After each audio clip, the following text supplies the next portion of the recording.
So, yes, obviously, the sudden obsession with releasing the UFO files is a convenient distraction from things like the Epstein files. That part is obvious. Everybody sees that. And frankly, the parallels are funny enough that the jokes practically write themselves. But honestly, I think the distraction angle is the least interesting part of this maneuver. Because from an authoritarian standpoint, releasing fragmentary UFO information is actually brilliant. Hi, I'm Nate Charles, and welcome back to the Rule of Law Brief. To understand why, you have to go back to Hannah Arendt and the origins of totalitarianism. Arendt understood something that most people still miss about propaganda and authoritarian policies. The purpose of disinformation is not necessarily to make people believe a specific lie. In fact, it's almost never about that. The deeper purpose is to destroy the public's confidence in the very existence of truth itself.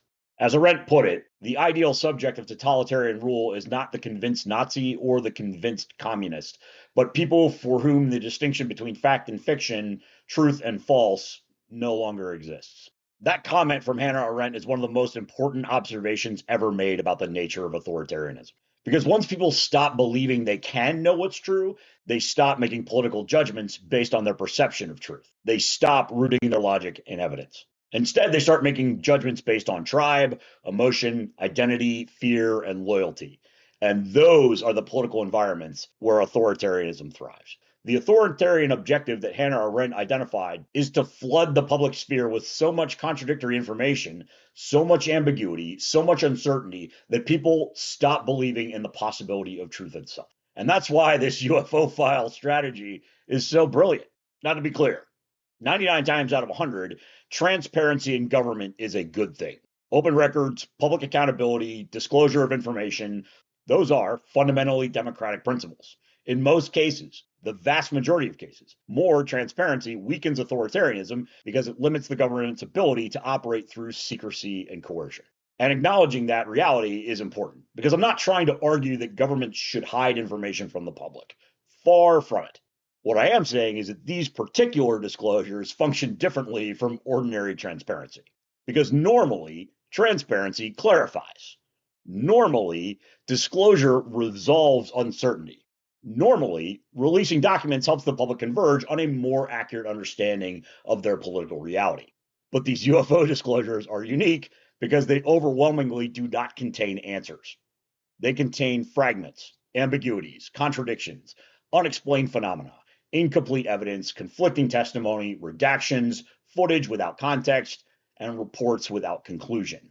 In other words, if you picked all of the documents that exist within the US government archives, you couldn't find a better set that objectively create more confusion rather than less. And there's significance to that. Authoritarian systems do not necessarily need people to believe a specific falsehood. They just need people to become so overwhelmed, so skeptical, and so psychologically exhausted that they stop believing certainty is possible at all. And it tends to support a situation in which people become more skeptical of everything: the government, the media, scientists, experts, institutions, even their own ability to evaluate reality. Again, the objective here is not necessarily to convince people that aliens are real.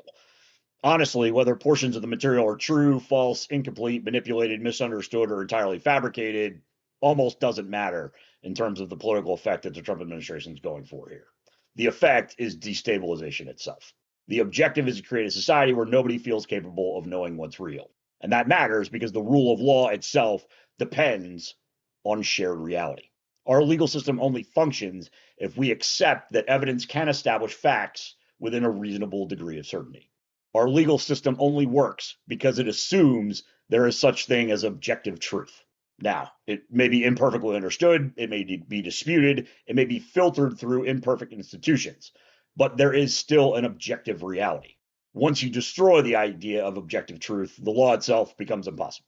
If every document is fake, if every witness is lying, if every video is manipulated, and every institution is corrupt, then legal judgment no longer rests on evidence. It rests entirely on the thing that authoritarians seek and manipulate itself: power. Just power. In that environment, the vacuum gets filled by strongmen, cult of personality, and authoritarian rule. Arendt warned us about this. She wrote powerfully and prophetically: a people that can no longer believe anything cannot make up its own mind. It is deprived not only of its capacity to act, but also of its capacity to think.